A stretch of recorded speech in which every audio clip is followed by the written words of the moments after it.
To grow or process hemp in Kentucky, you actually have to have a license under the Department of Agriculture. My name is Jack Maxwell. I once had a job as the booze explorer. Here we go. But then I got sucker punched by cancer. I then started a whole new journey. Oh my God, is that good?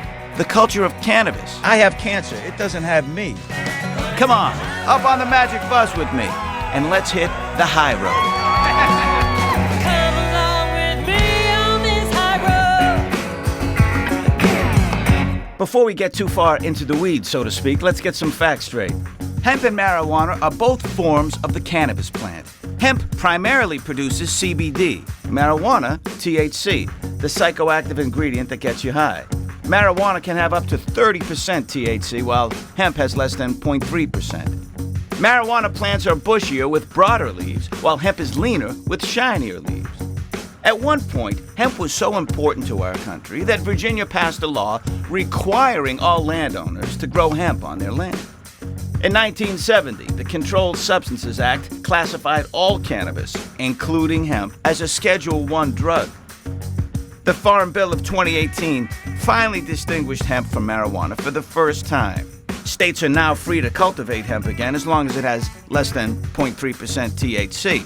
And it's hemp CBD that is now being used in oils, tinctures, gummies, vapes, you name it, because of its effectiveness in treating a wide variety of ailments. I'm now in Kentucky where they're growing grass, but it ain't blue.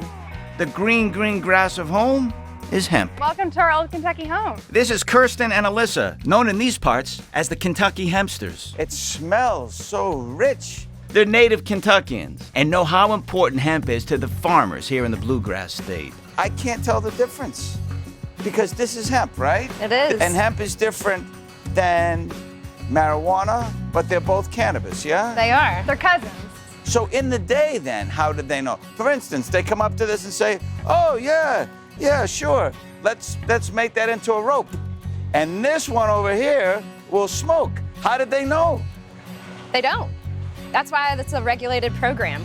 To grow or process hemp in Kentucky, you actually have to have a license under the Department of Agriculture. We're lucky to have kind of got in on the ground floor, and when they passed the Farm Bill, we were in the right place at the right time. Made it our mission to educate people about hemp and promote the industry and let people know what's happening here in Kentucky and across the nation too. It's hemp, not marijuana. Just look at all the things you can make with hemp. Kentucky's now a leading state Definitely. in this, Absolutely, in dude. hemp production, growth, Right. products, everything. We were actually happy to be invited to Mitch McConnell's roundtable. We were actually 2 of 3 women invited, and we were actually No 2 of 3 people under the age of probably 45, so young women. It has Checking off had two its- demographics. It's had its, Yeah, you right? know. Look at these faces. This is the future of hemp, not only in Kentucky, but the United States. Take a ride with me on this high road. And now, as we continue on with our callback discussion, we have one of the Kentucky Hempsters with us, Alyssa Erickson. Say hi to Alyssa. Hi, Jack. Hi, how are you? I'm doing great. How are you doing? Fantastic. Thank you for joining me. It's such a fascinating story. I just had to have you on to talk more about it. You are, I guess, running against the wind, I guess is how you'd say it. You're fighting every stereotype, not only in that business, just in life in general. You have 2 women who were really young when they got into this, in a male-dominated business. I mean, we hear this story all the time, but how did you do it? And why did you even think it was possible? And good for you for thinking so. Well, first and foremost, it was the passion that really drove us to jump headfirst into the hemp and cannabis industry back in 2014. That is the year both Kirsten and I, Kirsten's my business partner and the other half of Kentucky Hempsters, that is the year that we really decided that we wanted to give this a go. And not only did that mean being young women right out of college, going into a uncharted territory of an industry, essentially. And at that time, too, hemp was still federally illegal. So there were several factors that, again, we were up against, but at the same time we saw as a challenge. And I think that's what drove us to do what we did and what we've been doing ever since. So many things to talk about. So you meet Kirsten in college. How do you say, we want to get into something illegal? Yeah, that would be a good move. That'll make us money. We can really make our mark. How do you do that?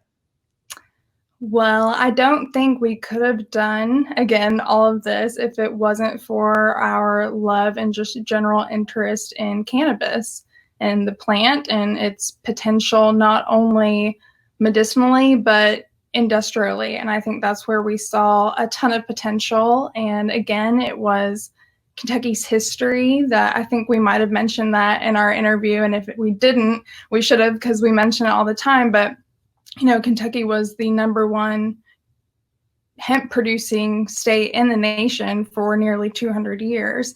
And learning that history and learning how important it was to our state's early economy, we realized how significant it could mean for not only our farmers, but manufacturing and just industry in general, retailers, small entrepreneurs like myself. You know, it offers so many opportunities for our state here in Kentucky. Do you ever look back and say, why that? Even if you were a fan of cannabis, whether you used or not, how did you see it as a good business model? Because there was not a lot to go on. Even now, 6 years later, medical marijuana is not approved in Kentucky as of right now.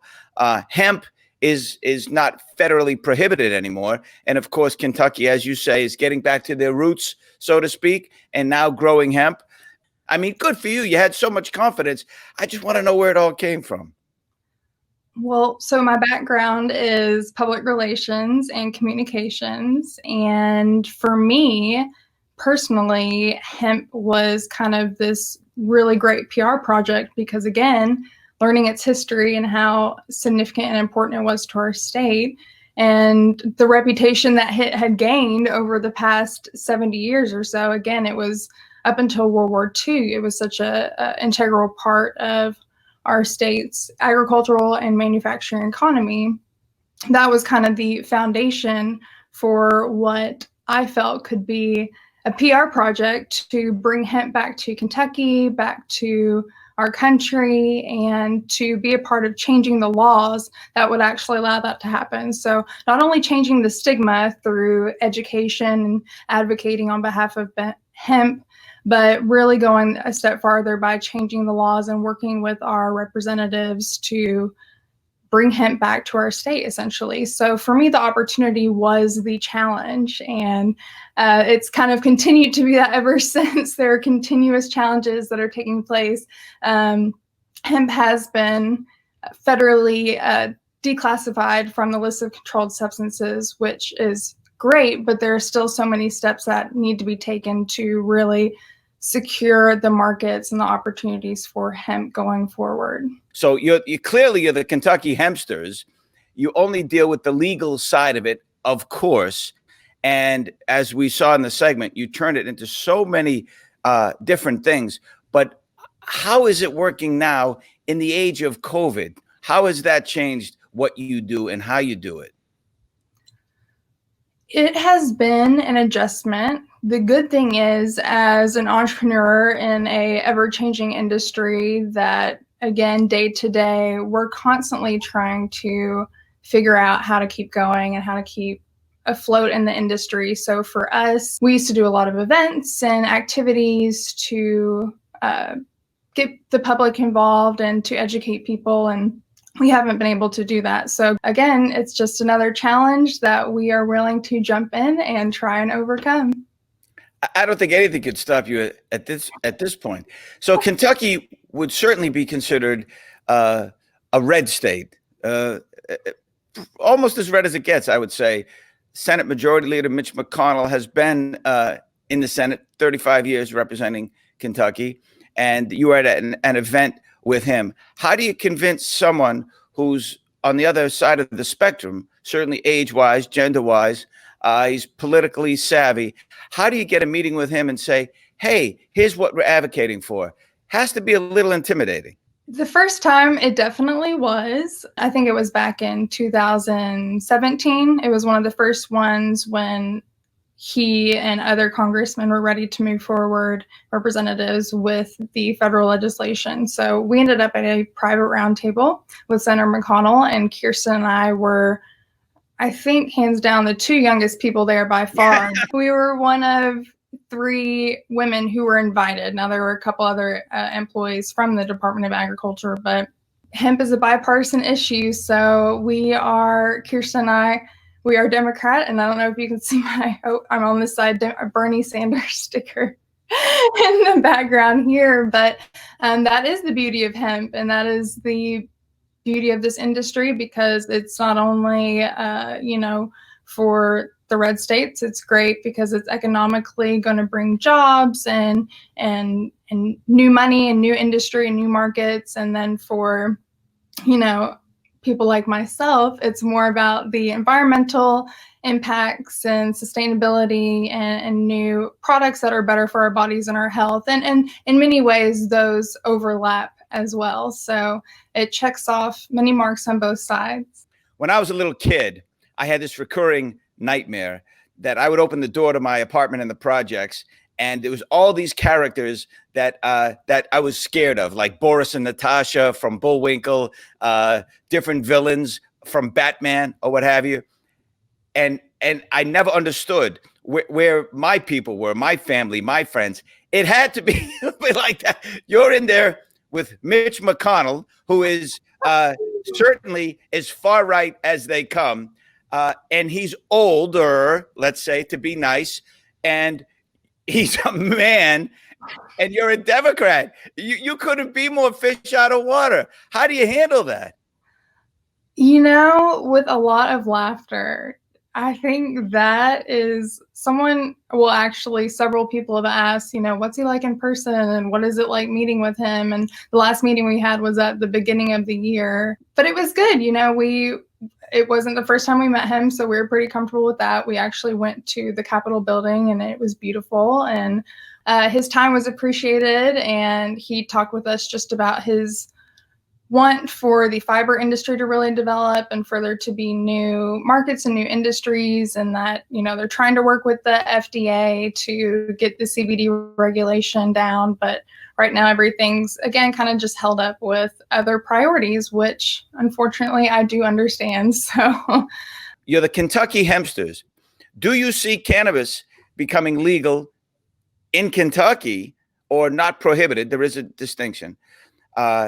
You see that happening anytime soon? And if it does, do you have to change your name? Well, we have seen some cities and urban areas actually decriminalize cannabis possession, marijuana possession, Louisville specifically. And I think some other areas might move forward with that. I'm not quite sure on cannabis legislation anytime soon. There was just a medical marijuana bill that was making some headway last year, and then it got held up and as far as I know has died. So it seems like there's a little bit of progress every year. There's like another step forward, but for the most part, the traction here is very, very slow. And I've always told people, I feel like there's more push on the federal level at this point than there is here in Kentucky, just because at this point, we've become so focused on hemp and developing that market, which in many ways I think gives us an advantage. But right now, no one seems to be really talking about cannabis as a whole. And I'm worried that if hemp isn't successful here in Kentucky, that could somehow impact the argument for decriminalizing or legalizing marijuana, what have you, moving forward. That's got to feel great that you were not only successful, but you're inspiring so many people to follow in your path. You're a pioneer, really. What's the angle for you and Kirsten? Are you hoping that cannabis becomes legal, not just decriminalized, or do you want to focus just on hemp? Because eventually, I think it's going to happen. It's not moving back the other way, I don't think. So what are you hoping for, the two of you? I definitely want cannabis to be free in Kentucky, all parts of it, all variations of it, in any way to bring more money to Kentucky's economy. And with a crop and a plant that we're historically known for growing, I mean, it just seems like a match made in heaven. So hopefully we can, over the next couple of years, really put the gas on and get moving on cannabis legislation in Kentucky beyond Now, hemp. what can the holdup be then? If there's money there, and if the FDA certainly has the scientists, the researchers, the people to look into that, is there any political holdup is what I'm trying to say? The number one argument that I hear against it is just, oh, we don't know the effects of it or the side effects or the long-term usage, what that will do. And I think advocates like us can say that it'll cause no harm and it's never killed anyone. You know, their argument is that they want the definitive data. To me, it's just such old school mentality, which is why I'm doing the high road in the first place. It seems to me with all these people now discovering the benefits, I think people get stuck in their mind. Well, I want to be open to it. And I'm talking about politicians and people who make the laws. Yeah, but I was told by my mother or my grandmother it's no good. And even recently, Alabama Senator Jeff Sessions, at the time when he was senator, just a few years ago, said no good person uses marijuana. I mean, we're stuck in such an era. That has to change. And I think as the old guard retires and moves out of politics, the new guard coming in much more open-minded. Yeah, it's definitely still the reefer madness mentality. And I think a lot of that is just still ingrained in that generation kind of that's holding a lot of this up. And the ones that remember the dairy commercials with the fried egg and this is what it does Sure. to the brain. That's right. That's like what they visualize when they think of cannabis, and in any part, that is what they think of. And so back again, when we got into this, a big part of what we knew our job was creating a new reputation around hemp and cannabis and removing those stigmas and using, at the time, a lot of the history, and then just, again, the potential today, looking at its economic impact historically and looking at what it could do today. That's what our big kind of pitch was and has been ever since. You're showing young women out there and young entrepreneurs and